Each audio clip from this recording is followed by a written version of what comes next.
Families often disagree or face money problems. Still, some manage to stay together and live their daily lives. I don't think it's necessary to decide which is happier. My name is Kelly. Since I was a child, people have called me strange.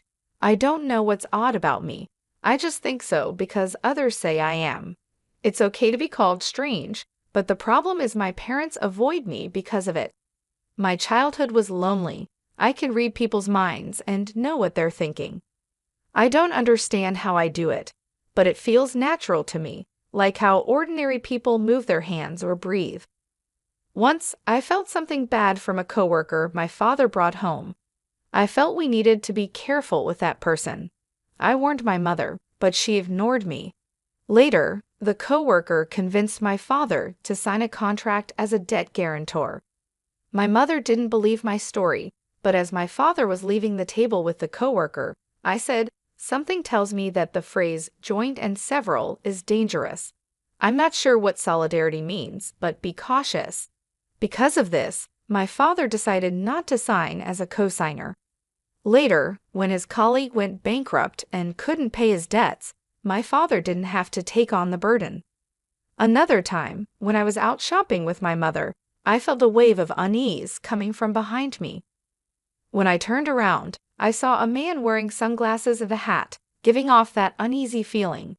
"Mom, let's go that way," I said. I took my mom's hand, and we walked down a side street. She was confused, wondering what was wrong. As we moved, we heard a shout from the main street, "I've been robbed." The man with the dark vibes had snatched a woman's bag and ran. The woman fell and got hurt. If we had stayed, my mom would have been his target. Because this happened a lot, my parents started to avoid me, thinking I was strange. I felt very lonely. What was normal to me wasn't normal to others. I was the strange, eerie child, so I kept my thoughts to myself. Even when I felt something was wrong, I stopped saying it out loud. I realized that if I didn't say anything, people wouldn't think I was strange. My younger sister Olivia is 4 years younger than me. She's a typical child, unlike me. As I got darker and darker, Olivia became more adorable and cute. My parents clearly preferred her to me. They thought, "Olivia is lovely, but Kelly is dark and shadowy. Kelly is odd, even though she doesn't say strange things anymore."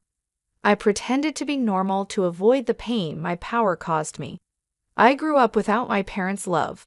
Whether it was because my attempts to seem normal made me seem unusual, or because once I was labeled as strange, it couldn't be erased. My sister, on the other hand, was raised with their love.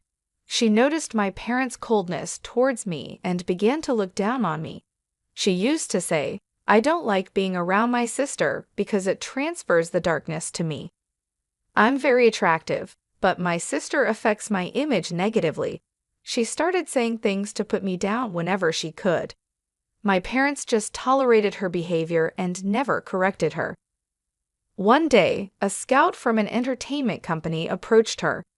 They asked her to join their agency when I was in my 3rd year of junior high, and she was in her 6th year of elementary school. She said, "It's obvious because I'm attractive. They said I could be on TV." My sister was already thinking about a career, which made our parents happy. I told her, "You should take it slow and think about it. I have a bad feeling about this." I didn't want her to get into trouble, so I shared my feelings, which I had kept hidden for so long. My sister, unaware of my unusual ability, said, "Are you jealous because you're not attractive and can't communicate with others like me?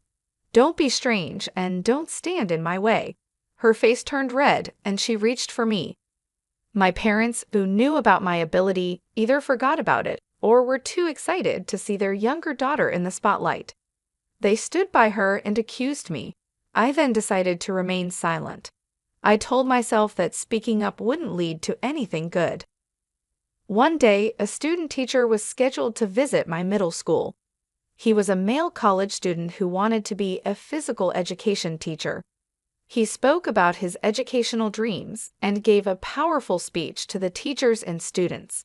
He became very popular, especially with the female students. As he responded to the loud voices of the female students, I felt a wave of dread wash over me. I had made it a rule to keep my abilities hidden, but when I saw that my classmates were in danger, I decided to break my own rule. I approached a teacher who seemed to understand.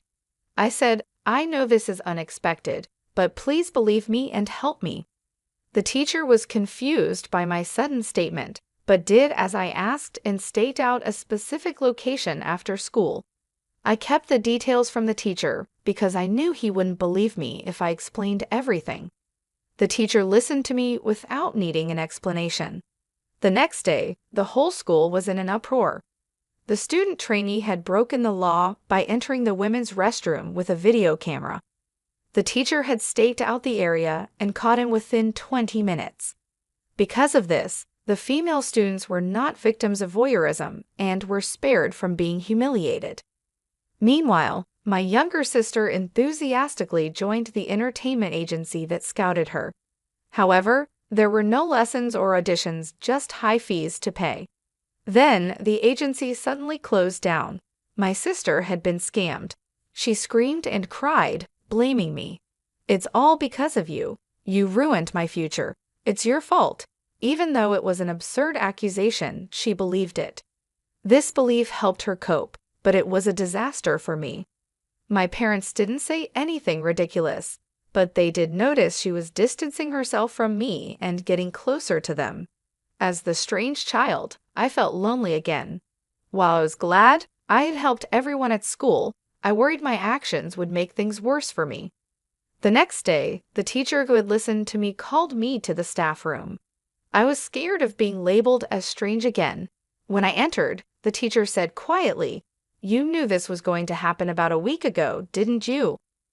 Without warning, I knew it was pointless to lie. So, I told him about my mysterious power. It was the first time someone understood what I was going through. The teacher explained that he knew someone with my ability, his aunt. "I've known about her for a long time." "I understand you have a lot on your mind," he said. "You'll feel better if you get advice from someone who understands," the teacher said.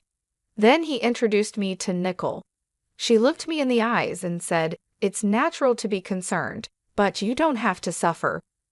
Her kind, deep eyes seemed to see everything and drew me in. Nicole had the same power as me since childhood and had spent her life troubled and hiding it. Hearing her story, someone who had gone through similar experiences started to free me from my fears and doubts. From that day, Nicole became my mentor, though she laughed when I called her that and said, "Just call me Nicole." Nicole changed my life. I had lived a modest, shadowy existence, hiding who I was, but she transformed my consciousness. Gradually, I began to live my daily life as a normal girl. However, since the incident with the entertainment agency, my sister and I have grown apart. She rarely talks to me, and when she does, it's usually to complain or make fun of me. My psychic abilities couldn't predict her emotional shifts. She would say things like, "What's the big deal about you getting accepted to college? Aren't you just a mental flower garden?" My sister had failed the entrance exam for her first choice high school, even though she was told she would definitely pass. She ended up at a high school she considered her second choice. She was furious when I got accepted to her top choice university. I wasn't happy about it or bragging to her. She just made assumptions and disrespected me. My parents only consoled and coddled my sister during her difficult time and told me to stay away and not bother her. Despite growing up and becoming a better person since meeting Nicole, my sister still didn't seem to like me.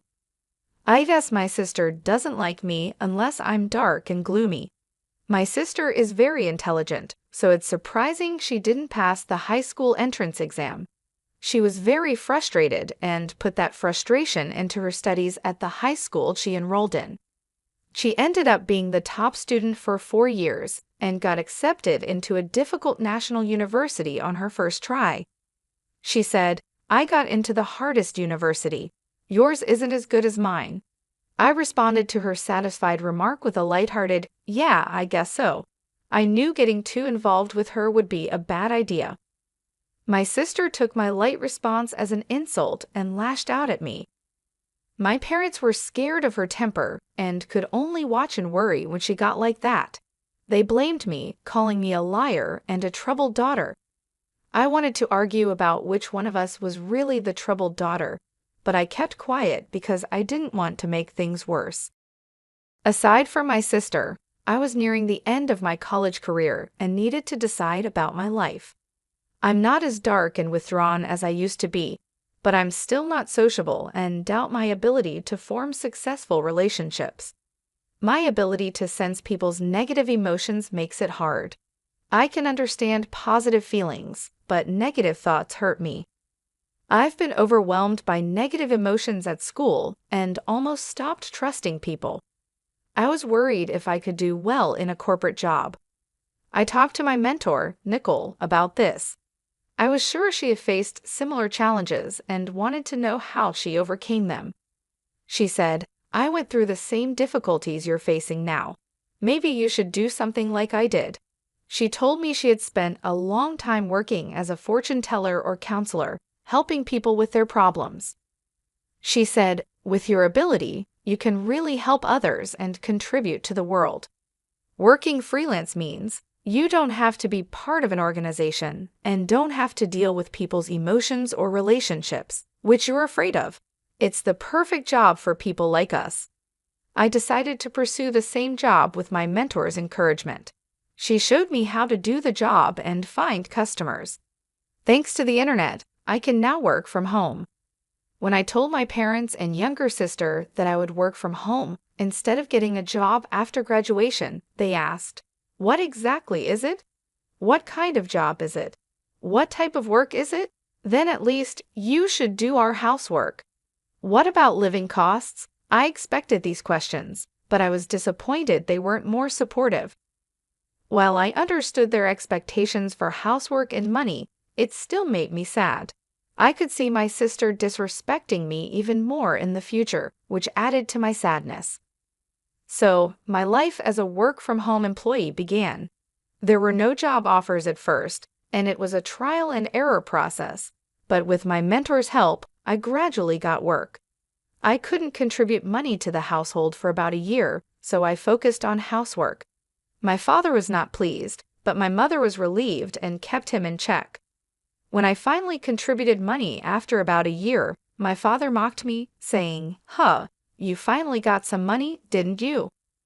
Despite this, the amount of housework I had to do did not decrease, and my life remained the same. 3 years later, my sister graduated from university and decided to work for a foreign company. The pay was good, and she told me, "Unlike you, I'm not a parasite. I work outside the home." She mocked my work-from-home job, saying, "I have no idea what you're doing.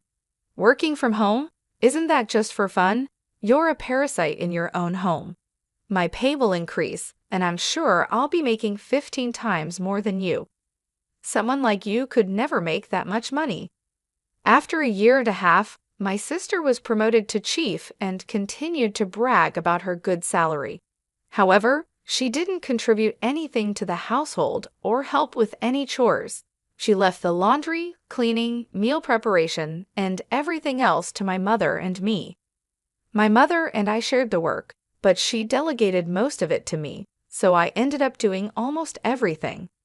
"Olivia, you need to take better care of yourself," I said.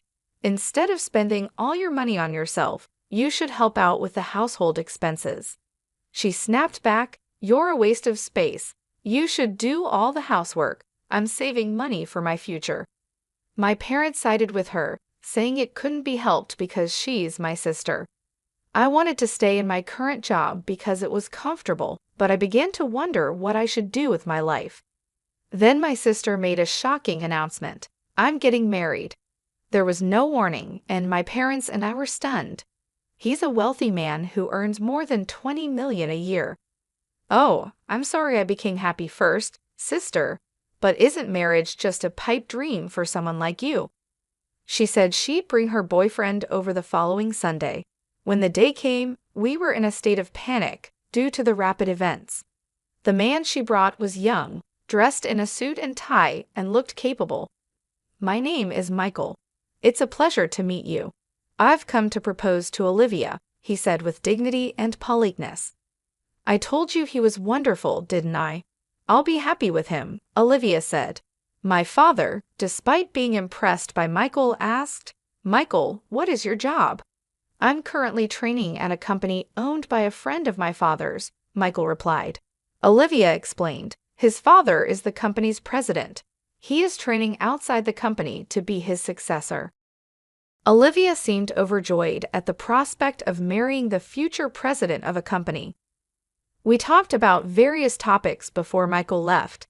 Despite a few gaps in the conversation, my parents seemed pleased with him. However, I felt a shadow of darkness from Michael. I couldn't explain it, but I felt it. I couldn't stay silent any longer, fearing that marrying a man with this type of darkness would make my sister unhappy. "Listen, Olivia, you've only been dating him for less than 5 months. Get to know him a little better before you decide to marry him," I said, feeling alarmed.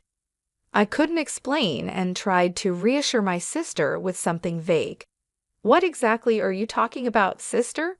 He is a man of great distinction and a future president. You're just upset because you're comparing your situation to my happiness. You're a pitiful person, aren't you?" she snapped. My parents also yelled at me to stay out of the way. "Such a wealthy man will soon be our son-in-law. You're a nobody, so at least stop interfering with your sister's happiness." It was clear they wanted their daughter to marry a rich man so they could live in peace in their old age. I was filled with rage because I couldn't tell my sister about the dark shadow I sensed around her. In the meantime, they got engaged, and a meeting between the two families took place. My sister's fiance's parents seemed just as respectable as Michael, but I still felt the same dark presence around them. However, the wedding day arrived before I could warn my sister and parents, who were too excited to listen. "The president of our company is attending today's reception. Do you know how talented and promising I am? It's a great honor, but you, my stay-at-home sister, can't even imagine how great it is," my sister said before leaving the house, adding her usual words of disrespect. They pledged their eternal love at the hotel's wedding hall and then entered the reception hall. My sister looked happy with a big smile on her face, but I was concerned about how long that happiness would last. The president of the company gave the speech as the guest of honor. It was a congratulatory speech that praised my sister, and she was pleased with it. After the speeches, drinks and food were brought to each table. The food looked delicious, but I began to feel uncomfortable. Nothing had been brought to my table. At first, I thought it was just a delay, but other tables had already received drinks and hors d'oeuvres one after another. It was obviously strange. I was the only one who hadn't received anything. The people at my table noticed and started to feel uncomfortable too. At that moment, my sister came up to me and whispered with a laugh, "Free food is not for people like you. This food is too good for you. Just go home and eat potato chips. Leave our wedding gift and go home." My eyebrows shot up at her outrageous words. The groom was grinning and nodding from his seat. Even my parents pretended to be surprised at first, but then they said, "Well, Olivia is right." I was shocked, and then a surge of anger followed. "I can't believe you could be this cruel. Father and mother, how can you accept such rudeness?" I said. My parents gave me a bitter look but didn't scold my sister. "I understand. I'm going home, but you'll regret this," I said. "What's with that threat? Is it the howl of a loser?" my sister mocked. The hall buzzed with excitement at this turn of events when a man stood up suddenly.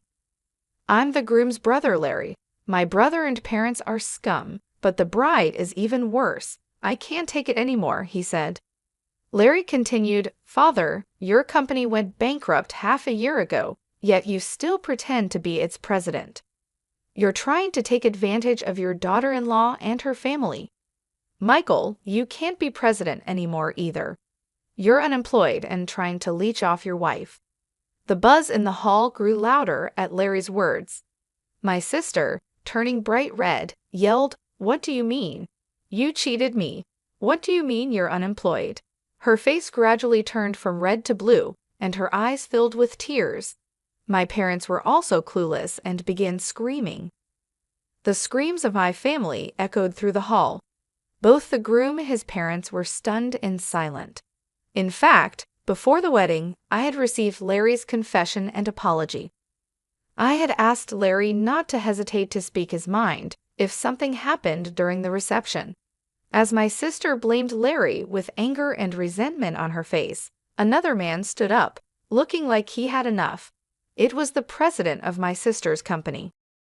Enough of this. This is not right, he said. You have no right to blame the groom. What makes you think you can criticize his brother? His voice was filled with anger, and my sister looked frightened. I didn't attend your ceremony for your sake, he said. If you weren't Kelly's sister, to whom I owe so much, I wouldn't be here. My sister's eyes went wide when the president suddenly mentioned my name. Kelly? What does she have to do with this? The president explained, Kelly has saved many companies from crisis. She is like a goddess to us business owners. Under her mentor's guidance, she started as a fortune teller and life consultant, and then became an advisor for corporate revitalization.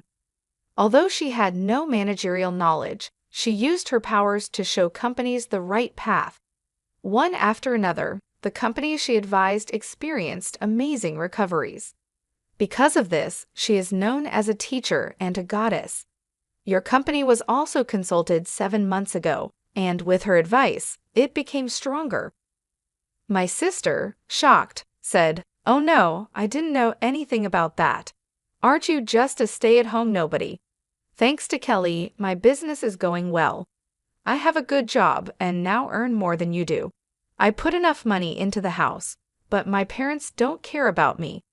What do you think all that money was for? It wasn't Olivia's, the president clarified. My parents seemed to have misunderstood. There was no way Olivia could have brought money into the house. The wedding party broke up in confusion. The wedding gifts were fully refunded to everyone. My sister sobbed, How are we going to pay for this ceremony now that we don't have the money from the gifts? Besides, I relied on Michael's income and signed a contract for a condominium in my name. I can't pay the rent by myself if I'm unemployed. Michael coldly replied, You signed the contract on your own, didn't you? I don't know anything about it. Divorce, divorce, divorce, you crook. My sister's marriage quickly fell apart. It was a mess, and this chaos was the result of his malicious behavior. Afterwards, my sister divorced Michael and demanded alimony. Michael and his parents couldn't afford to pay a large amount, and they barely managed to cover the wedding hall costs.